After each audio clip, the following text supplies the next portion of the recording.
Proclamação do Evangelho de Jesus Cristo segundo João. Glória a vós, Senhor. Pois Deus amou de tal forma ao mundo que entregou o seu Filho único para que todo o que nele acredita não morra, mas tenha a vida eterna. De fato, Deus enviou seu Filho ao mundo não para condenar o mundo, e sim para que o mundo seja salvo por meio dele. Quem acredita nele não será condenado. Quem acredita já está condenado, porque não acreditou no nome do Filho de Deus. O julgamento é este: a luz veio ao mundo, mas os homens preferiram as trevas à luz, porque as nações eram más. Quem pratica o mal tem ódio da luz e não se aproxima da luz, para que suas ações sejam desmascaradas. Mas quem age conforme a verdade se aproxima da luz, para que suas ações sejam vistas, porque são feitas como Deus quer. Palavra da salvação, glória a vós, Senhor. Meus irmãos e minhas irmãs, que as palavras do Santo Evangelho perdoem os nossos pecados. Amém. Caríssimos, hoje estamos aqui no tempo pascual e uma leitura que diz exatamente tudo aquilo, todos os planos de Deus para a nossa vida. Pois Deus amou de tal forma o mundo que entregou seu Filho único para que todo o que nele acredita tenha a vida eterna. Pois Jesus, então, vinha ao mundo para dar testemunho da verdade. Todo aquele que vem da verdade escutava a voz dele. E nós tivemos a coragem de o matá-lo e o entregá-lo. A nossa vida, o nosso conhecimento, quando a gente está acostumado a viver em um local, a gente não procura sair dele. A gente prefere ficar ali, aconchegante, porque é a mesma função que a gente está fazendo há anos. A gente não muda. A gente tem medo de mudar e acabar se ferrando depois. Mais ou menos essa é a expressão. Eu tenho uma experiência muito forte com essa questão de não mudar de posição há muito tempo. Até porque vão fazer quase 10 anos que eu sirvo como coroinha na igreja. E nunca fui de abandonar a pastoral, né? Sempre servindo como coroinha. Mas um certo dia, eu na missa sentado, naquele dia eu não poderia servir porque eu estava fazendo uma outra função. Eu estava como apóstolo no domingo de Páscoa, eu servi como apóstolo. E aí eu fiquei sentado lá no primeiro banco da fileira. E aquilo me chamou muito a atenção porque eles ali eu conseguia ver tudo, né? Ali eu conseguia ver tudo que o padre falava na missa. E quando eu estava servindo, eu conseguia.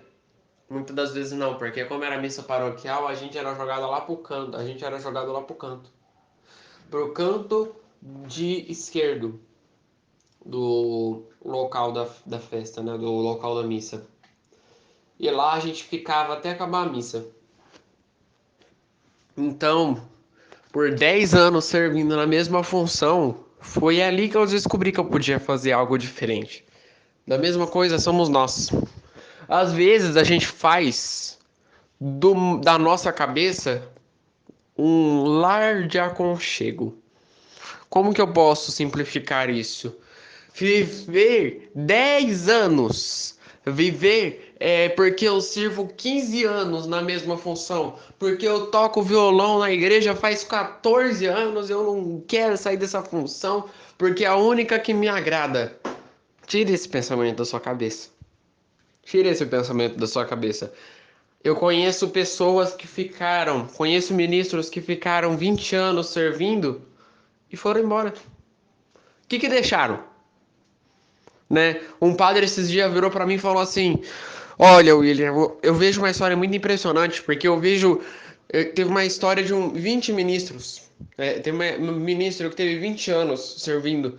Né? Ministro que teve 20 anos servindo, era uma senhorinha. E um dia ela morreu. Ela deixou o quê? De ensinamento? Nada, nada. Porque é como Jesus falava no Evangelho: se um grão de trigo não morrer, fica só. Mas se morrer, produz muito fruto. Se um grão de trigo não morrer pro trabalho que a gente faz há muito tempo, ele fica só. Mas se ele morrer, ele vai produzir tanto fruto, que Deus vai olhar para ele e vai falar: ô grão de trigo bom. E Deus diz hoje, né? De fato, Deus enviou seu Filho ao mundo, não para condenar o mundo, e sim para que o mundo seja salvo por meio dele. Quem acredita nele não está condenado, mas quem não acredita já está condenado porque não acreditou no Filho único de Deus. Eu vou falar até alto para todo mundo entender. Aquele que fica acostumado a viver nas trevas do pecado, esse já está condenado por meio de Deus. A justiça de Deus não trabalha dessa forma. Deus, ele tenta, desde o começo do mundo, quando Adão e Eva pecaram, ele tenta redimir seu pecado com o mundo. Ele tenta redimir o pecado de Adão e Eva com o mundo. E assim, enviando todos os profetas para a conversão, não foram necessários. Deus então enviou o seu filho para a conversão do mundo. Mesmo assim, nós nos matamos e o pregamos numa cruz. Uma coisa terrível e assombrosa, porque o mal e as trevas que a gente vive nos faz querer matar uma pessoa do que sair do nosso comodismo, do que sair do nosso costume. Porque todo dia eu acordo cedo e eu vou lá na missa assistir e eu sento sempre no mesmo banco. Saia dessa vida! Tem 1001 funções lá na igreja. Domingo eu estava vendo uma coisa impressionante. Quantas pessoas, quantas famílias precisam levar o filho à catequese, como costume, né? Todas as famílias precisam, todas as crianças precisam fazer a primeira comunhão para se inserir na igreja. E tá faltando catequista. Tá faltando catequista, de pouco em pouco os catequistas vão abaixando. Eu sou um dos que vou pegar a última turma esse ano. E eu não quero acabar porque eu sei que eu tenho medo de fazer aquela função, não, mas é porque é um trabalho que é mais um para os trantos que eu faço na igreja, né? E quando daqui 2 anos eu for para o seminário, eu vou levar o que disso aqui? Não vou levar nada. Eu reconheço, e é por isso que eu quero largar todas as funções que eu faço de pouco em pouco. Porque eu reconheço que quando eu chegar lá na frente, eu vou olhar para trás e eu vou falar: poxa vida, eu não levei nada de tudo aquilo que eu deixei. Eu não vou levar nada. E é por isso que eu tento ensinar vocês no evangelho de hoje. Mudem de vida. Mudem de profissão. A profissão que Deus quer para você é uma totalmente diferente do que você está fazendo agora. Procure a profissão de Deus. Procure a profissão da fé. Ser pessoa católica também é procurar mudanças a todo momento. O católico, ele não está acostumado, né? Ele não tem costume. Católico, ele sempre muda, ele sempre sai de um lugar para o outro. E é exatamente isso que Deus quer para a nossa vida. Deus não quer um católico acomodado. Porque todo ano a gente ia naquela procissão aqui pertinho, era rapidinho, agora eu tenho que ir lá longe para uma procissão que dá muito mais trabalho, que cansa mais. E eu não vou ir por causa disso, e que não sei o quê. E aí começa aquela briga.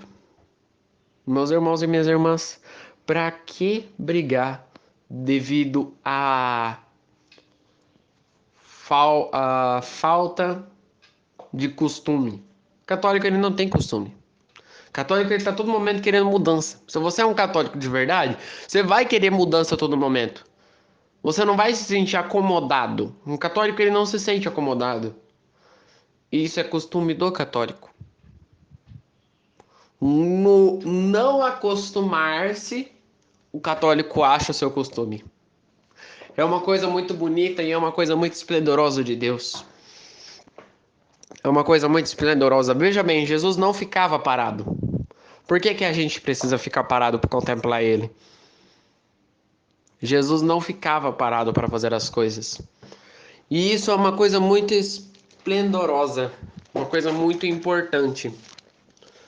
O julgamento é este: a luz veio ao mundo, mas os homens preferiram as trevas à luz. Suas nações eram más. Quem pratica o mal tem ódio da luz. Vou repetir para que todos gravem. Quem pratica o mal tem ódio da luz e não se aproxima da luz, para que suas ações não sejam desmascaradas. Sabe aquela criança que vai fazer arte? E aí ela se esconde lá no fundo, fica quietinha. Ninguém percebe que ela está fazendo arte. Da mesma forma somos nós. Quando a gente está com o mal, a gente se isola, a gente se acomoda, a gente não fica com Deus. E a escuridão que Deus nos fala aqui é a escuridão do medo. A escuridão do medo que eu falo é qual? Medo de alguém descobrir que você está fazendo arte. Quando a criança está fazendo arte, ela sempre tem medo de alguém descobrir que ela está fazendo arte. Da mesma forma, somos nós. Quando a gente está fazendo mal, quando a gente está praticando mal, a gente tem medo de que o nosso pai descubra que nós estávamos fazendo mal. Quer um exemplo? Adão e Eva no paraíso há 500 anos atrás. Quando Adão e Eva comeram no fruto da árvore proibida, que eles notaram que eles estavam nus e que eles tinham pecado contra Deus, eles foram correndo para dentro de uma caverna se esconder. E então Deus apareceu para eles e culpou eles. Vocês comeram no fruto da árvore proibida, vocês serão castigados. E essa culpa original fica conosco até hoje. Quando a gente desrespeita o nosso Pai do céu, quando a gente desrespeita Deus, Deus ele é misericordioso, mas quando a gente desrespeita a Deus de forma séria, Deus nos castiga. Somente a gente procurando o perdão de Jesus para nós retornarmos a essa condição humana e amiga de Deus. Então que no evangelho de hoje nós saibamos também procurar a condição humana e divina de Deus. Porque Deus ele está aqui não para condenar, mas também para ajudar a todos que precisam dele. Rezemos juntos. Pai nosso, que estais nos céus, santificado seja o vosso nome. Venha a nós o vosso reino. Seja feita a vossa vontade, assim na terra como no céu. O pão nosso de cada dia nos dai hoje. Perdoai as nossas ofensas, assim como nós perdoamos a quem nos tem ofendido. E não nos deixeis cair em tentação, mas livrai-nos do mal. Amém.